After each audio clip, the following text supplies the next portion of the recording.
A continuación, Neurología al Día. Clasificación A. Apto para todo público.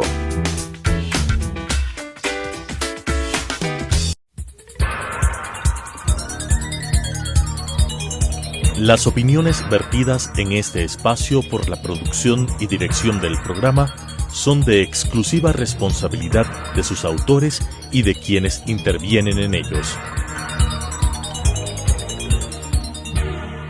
Telesucesos Canal 29 UHF presenta Neurología al Día, un programa que trata de afecciones del sistema nervioso con la conducción del doctor Ramiro Montenegro López. Neurología al Día. Buenas tardes, tengo mucho gusto de saludar al público televidente de Telesucesos. Bienvenidos a su programa Neurología al Día. Hoy tengo nuevamente el privilegio de estar acompañado por la doctora Aglaé Duplat, una excelente neuróloga con quien vamos a conversar acerca de un tema que es sumamente importante y de presentación muy frecuente. Es lo que llamamos la enfermedad vascular de tipo isquémico. Superamos ese antiguo concepto y esa antigua denominación de accidente vascular, pero en definitiva en la práctica se sigue utilizando, especialmente en los ambientes no muy especializados, se continúa utilizando el término de accidente vascular cerebral. Nosotros nos pronunciamos más bien por la terminología de enfermedad vascular cerebral, debido a que esto es el resultado de algo que empieza a desarrollarse mucho tiempo antes de la producción de la enfermedad. ¿Es así, doctora? La enfermedad vascular es el resultado de una serie de factores que influyen a lo largo de la vida. Sí, es así. Como habíamos mencionado en el programa anterior, este es el resultado de una serie de enfermedades que afectan al cerebro, a todo lo que es el sistema vascular, y por eso habíamos hablado de los factores de riesgo que tenemos, para recordar un poco lo que es la parte de la hipertensión, la diabetes, colesterol y triglicéridos elevados, la obesidad. Entonces todo eso y afecta. El sedentarismo. Correcto, el sedentarismo también. Entonces sí, es súper importante, y como usted decía, la terminología, yo creo que seguimos insistiendo, es que es algo sumamente importante, porque decir accidente es como decir, bueno, no había nada que hacer, pero es todo lo contrario. Cuando hablamos de enfermedades, que podemos hacer algo y que hay que actuar, que ese, digamos, debería ser el deber ser en este caso. Y más que decir accidente, es decir ataque, porque hay un ataque al cerebro. Sería un ataque cerebrovascular en este caso. Así es, y ese ataque al sistema vascular cerebral generalmente tiene dos fuentes, que son las principales. La una de tipo trombótico, la otra de tipo embólico. Pero en definitiva, lo que ocurre es que, para ser gráfico, las arterias se tapan, los tubos se tapan, y entonces la circulación cerebral se ve impedida, y esto tiene repercusiones que a veces incluso son catastróficas. ¿Cómo es ese tema de la tapada de las arterias, doctora? Bueno, cuando se tapa una arteria es un evento crítico, porque deja de haber flujo, deja de haber sangre en una zona determinada del cerebro, que es la que nos va a tener, digamos, todo un área que llamamos necrosis, que es donde ocurre el infarto. Luego tenemos un área que está alrededor, que es importante empezar a comenzar a hablar de, es el área de penumbra, que es donde podemos nosotros actuar, porque en el área de necrosis, una vez que ya ha habido el infarto, pues realmente ya hay una muerte celular en esa zona. Pero ¿qué es lo que se ha visto con los estudios? Que el flujo que está alrededor de esa zona que tuvo el infarto es recuperable. ¿Por qué? Porque si nosotros dejamos avanzar la enfermedad, entonces a lo largo puede aumentar el área y puede aumentar el daño. Entonces todos los tratamientos que se están viendo actualmente es para mejorar esa área que todavía es recuperable, y por eso todos los esfuerzos por actuar lo más rápido posible, que es lo que necesitamos. Y por eso de ahí han venido diferentes tipos de tratamiento, como es por ejemplo la trombolisis en la fase aguda. Si bien es cierto, hablamos siempre de un ataque de tipo vascular, pero este ataque, a pesar de lo rápido que se produce, es un proceso que ocurre en un tiempo determinado, en un lapso en el que, si podemos actuar, podríamos beneficiar mucho al paciente. Eso es necesario aclarar con toda precisión para que la gente sepa qué debe actuar cuando presenta los siguientes síntomas antes de producirse el infarto. Lo primero es tener claro cuándo está ocurriendo para poder actuar, porque si no sabemos, no vamos a poder empezar esa cadena de sucesos para poder dar el tratamiento, que es lo que llamamos la cadena o el código ictus para el tratamiento de este tipo de enfermedad. Lo primero es el reconocimiento, y hay 3 preguntas claves que se le puede hacer al paciente. Uno es pedirle que sonría. Al pedirle que sonría podemos ver la simetría, es decir, si lo hace bien o si un área de la cara se encuentra lo que llaman desviada. Ahí es uno de los puntos para poder llamar al ECU 911 y llevar al paciente directamente al centro de salud más cercano. Y sí me gustaría hablar un poquito de eso también. Otra de las preguntas es que le pidamos que pueda elevar ambos brazos. Al pedirle que elevemos los brazos, si el paciente no logra mantener los 2 brazos a la misma altura o hay una caída de uno de los brazos, esa es otra señal. Y la última es que le pedimos que por favor hable. Si vemos que no puede hablar, habla con dificultad, esa sería otra señal. Y hay un término que se utiliza en inglés para recordar todo esto, que es FAST, que sería la F de face de cara, como les mencionaba, para ver la simetría, para recordar un poco, en la A de brazos, en este caso, la S de speech o de el habla, y la T, que es muy importante, de tiempo, porque el tiempo es cerebro. Y aquí sí me gustaría explicar el por qué.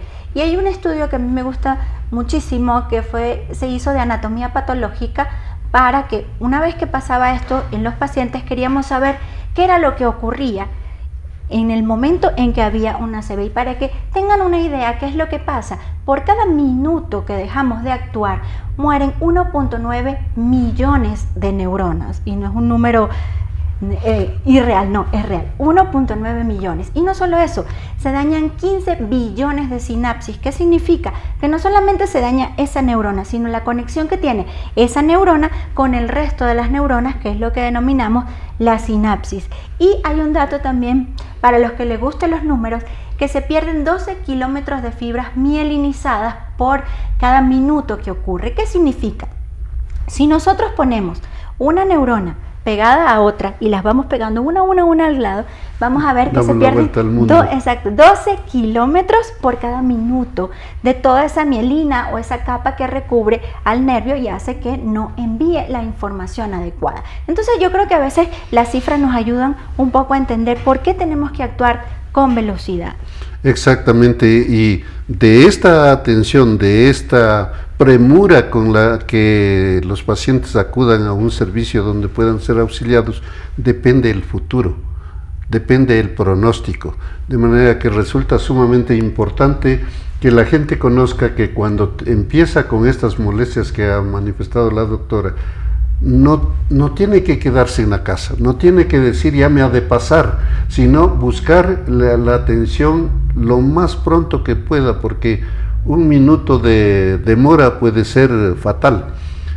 Consideramos que 4 minutos es el tiempo máximo que el cerebro tolera. Exacto. De hipoxia, y pasado ese tiempo ya empiezan los daños que son sumamente trágicos, no solamente para el paciente sino también para la familia, de manera que cuando comienzan estos síntomas y ya el paciente llega al hospital, ¿cómo actuamos para liberarle de ese pronóstico sombrío si es que no actuamos de manera correcta? Entonces aquí ya empieza lo que es la cadena para explicarlo un poco. Lo primero es que alguien haya hecho el diagnóstico y decida trasladar al paciente al lugar más cercano, pero aquí yo sí voy a hacer un paréntesis porque no es donde nosotros queramos. Realmente lo necesario aquí es que sea un centro que tenga la capacidad para atender este tipo de enfermedad, y que es lo mínimo necesario, que tenga un tomógrafo para poder hacer el diagnóstico de qué es lo que está ocurriendo, porque Ya después, una vez que llega el paciente, confirmamos el diagnóstico por la clínica y los exámenes que le hacemos, tiene que ir inmediatamente a un tomógrafo. ¿Esto qué va a hacer? Permitirnos diferenciar cuál es el tipo de enfermedad cerebrovascular para poder poner el tratamiento adecuado. Tenemos que ver si lo que está ocurriendo es una hemorragia o si más bien hay un taponamiento o una trombosis, que ahí es donde podemos poner una serie de tratamientos específicos. De ahí eso es lo más importante. Entonces, una vez hecha esta tomografía, ahí ya podemos definir a dónde vamos a ubicar el paciente dentro del servicio de salud y comenzar lo antes posible. Incluso en el mismo tomógrafo se puede iniciar el tratamiento trombolítico, que es el que se utiliza para los casos que decíamos cuando hay una trombosis. Por eso se llama así. Trombolítico quiere decir que logra disolver ese coágulo y puede tratar de que se reperfunda, es decir, que vuelva ese flujo sanguíneo en donde hubo la obstrucción. Es decir, el objetivo es que se reinicie la circulación cerebral, que el coágulo sea de alguna manera disuelto para restituir el flujo sanguíneo cerebral. Y en esta situación también tenemos varios modos de actuar. Si bien es cierto, la trombolisis es importante con la utilización de sustancias especiales, pero también hay otros procedimientos que van a depender del tipo, caso, claro, del caso individualizado de cada uno, de cada paciente, ¿no, sí, doctora? Aquí es importante aclarar que la trombolisis es un proceso que se hace en el momento agudo y que se debe hacer durante las primeras 3 horas y media de haber ocurrido el evento, porque ya después de ahí ya tiene más riesgos que beneficios y tiene una hora específica, lo que llamamos una ventana que nos permite actuar. Y los otros tratamientos para este tipo de enfermedades que hablábamos de lo que es la trombosis y la parte de la embolia, tenemos que ya hablar de lo que es la prevención secundaria.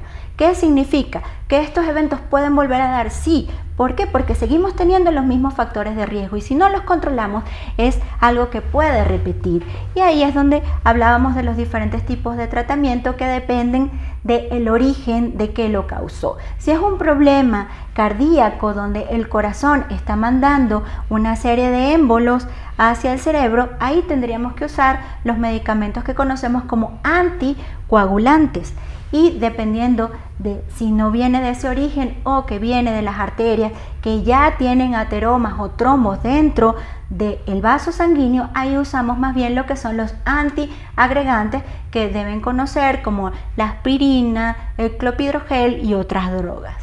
Es decir, estos émbolos o estos pequeños coágulos que se desprenden del corazón o se desprenden de la base de los vasos extracraneales del cerebro, básicamente las arterias carótidas, son las que ameritan tratarse con esta prevención.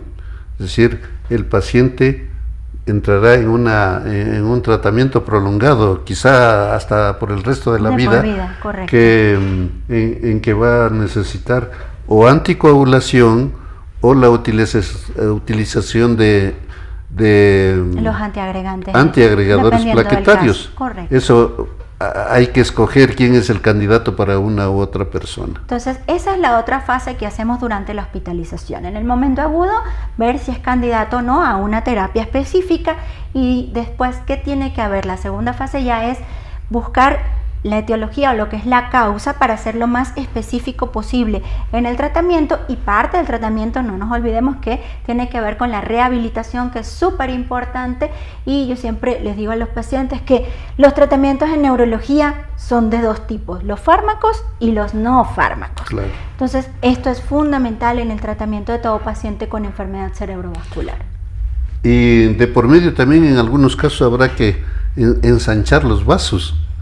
¿Hay esa posibilidad para que pueda recircular la sangre? Sí, hay determinados casos en los que se puede hacer lo que llamamos una trombectomía mecánica, es decir, a través de diferentes dispositivos, como si fuera en el caso de los cateterismos, que se introduce el catéter y se llega hacia donde está el vaso obstruido, se puede retirar de manera mecánica con estos dispositivos el trombo, pero obviamente depende de cada caso y una serie de condiciones que tiene que cumplir el paciente. Generalmente son vasos sanguíneos que se han obstruido, que son vasos de mediano o gran calibre, en donde podemos retirarlo, en donde los beneficios son mayores que los riesgos, y recordar que todos estos son procedimientos que se tienen que hacer dentro de las primeras horas de ocurrido el evento. Eso es sumamente importante, y que hay que insistir que no tenemos más allá en la actualidad se dice hasta 5 horas, pero si es que se actúa dentro de las 3 primeras es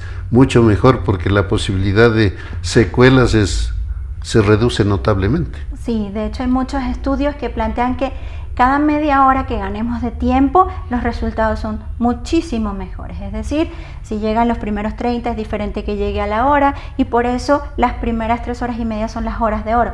Por eso es que hablamos de que el tiempo de cerebro, que es el lema mundial que utilizamos en la parte de la enfermedad cerebrovascular, porque eso nos da una idea de por qué tenemos que actuar de manera veloz. Pero definitivamente en muchos casos se producirá. Pese a los esfuerzos, por cualquier razón no se está dentro del tiempo ideal, y los pacientes terminan haciendo un infarto cerebral.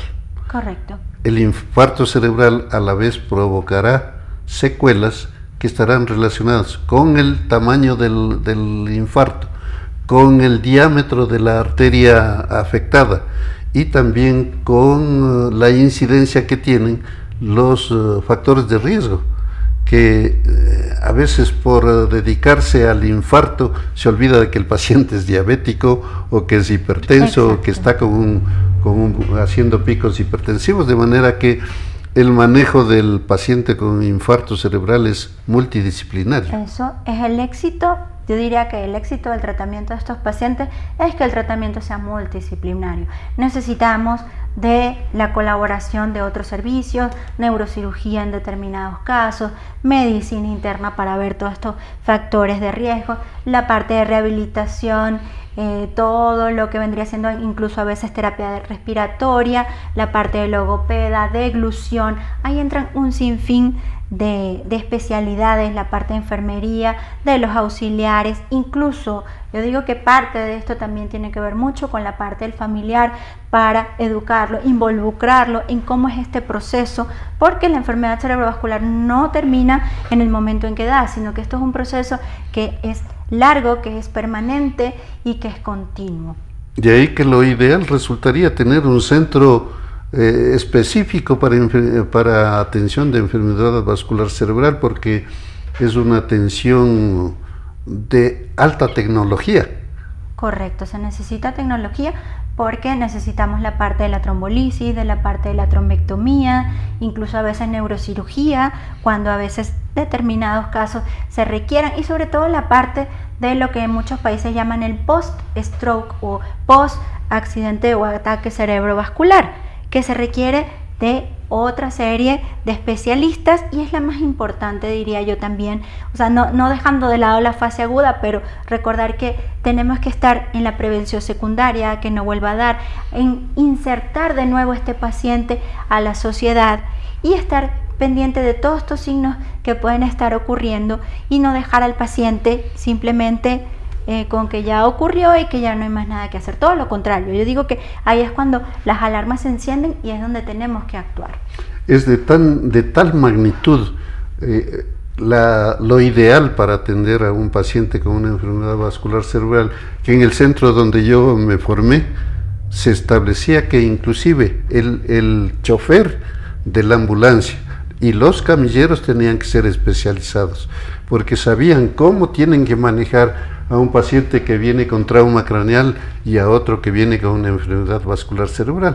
Esto significa que ojalá a futuro podamos tener un centro donde se pueda atender con todas estas medidas a los pacientes, porque si se atiende bien, las secuelas son menores. Mucho menores. Y además, si se gana el tiempo, las secuelas son están casi ausentes. Exacto. En un porcentaje, pero si no, sí, están condenados Claro, hay una cosa que mencionaba que es muy importante, que actualmente aquí en Ecuador y en otros países se está tratando de implementar otras medidas de prevención, y es en la parte de los niños y de los adolescentes, para que sepan reconocer la enfermedad cerebrovascular. Yo creo que esto es súper importante, porque cada uno de nosotros puede ser héroe en un momento determinado.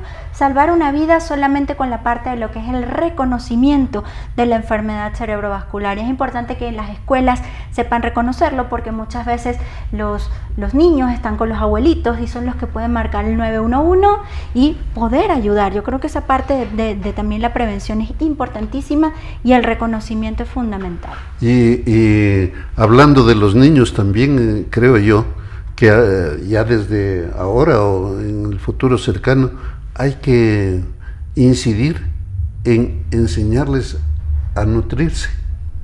Correcto. Porque muchos de los problemas de tipo vascular cerebral son secundarios a los malos hábitos alimenticios. Exacto. Si tenemos claro que lo podemos prevenir a través de alimentación, los hábitos, los ejercicios, estamos haciendo una ganancia súper importante. Esa es la historia de la enfermedad vascular cerebral podríamos decir, en una revisión así a la ligera, porque correcto, es un tema que tiene muchos vértices, muchas aristas, que son ventajosamente bien manejados por especialistas como la doctora Aglae, que es una experta en la enfermedad vascular cerebral. Pero de todas maneras también influye mucho el que podamos difundir estos temas, porque lastimosamente en nuestra población se presentan lo que llamamos ataques isquémicos transitorios, es decir, unos anuncios de que va a venir el infarto cerebral, y la gente se queda tranquila, dice, ya le pasó, solo le duró media horita, pero esa media horita es un aviso de que está cerca de producirse un infarto, ¿no es verdad? Es súper importante, porque esos ataques que usted dice que son lo que llamamos ataques isquémicos transitorios, ¿qué significa? El paciente dejó de hablar, dejó de mover un brazo, dejó de mover una pierna, y que suele durar breves minutos o incluso una hora. Pero lo importante de esto es que son los anuncios de que otro evento mayor puede ocurrir, y se habla de que después de estos eventos el porcentaje de que puede llegar a presentar un infarto es súper alto en las primeras 72 horas. Estamos hablando de que un 30 o un 40% puede repetir en las primeras 72 horas. Entonces, no porque ya me pasó no voy a acudir al médico, todo lo contrario, te está diciendo, corre, es el momento, no quedó ningún déficit, tenemos que actuar para prevenir que eso no se convierta en un infarto posteriormente. Es un anuncio, en definitiva, correcto, de que puede estar por ocurrir un infarto, pero también en ocasiones esa misma sintomatología puede ser una crisis epiléptica. Correcto, pero de ahí es que tienen que acudir al médico para poder diferenciar y saber, porque cuando son episodios, cuando ya no acudimos a tiempo, ya es mucho más difícil el tratamiento, y lo ideal es hacer el diagnóstico. Para eso es que hay que ir al médico, que diga, bueno, mira, esto sí fue un ataque isquémico transitorio, o como usted dice, bueno, no fue un ataque, sino fue una crisis, y ver el tratamiento correcto, porque igual, fuese una crisis o fuese un ataque isquémico transitorio, tiene que sí o sí recibir tratamiento lo más pronto posible. Así es, de manera que alertamos a las personas, especialmente aquellas que sufren de hipertensión arterial, que tienen diabetes, que tienen dificultad para hacer ejercicio diariamente, que son fumadores, en los jóvenes que toman anticonceptivos, para que sepan de estos síntomas y piensen que cuando se presenten tienen que acudir lo más pronto a buscar ayuda médica. Muchas gracias por su un gusto. Excelente intervención, doctora. Doctor. Y muchas gracias a todos ustedes. Buenas tardes. Las opiniones vertidas en este espacio por la producción y dirección del programa son de exclusiva responsabilidad de sus autores y de quienes intervienen en ellos. Telesucesos Canal 29 UHF presentó Neurología al Día, un programa que trata de afecciones del sistema nervioso con la conducción del doctor Ramiro Montenegro López. Neurología al Día.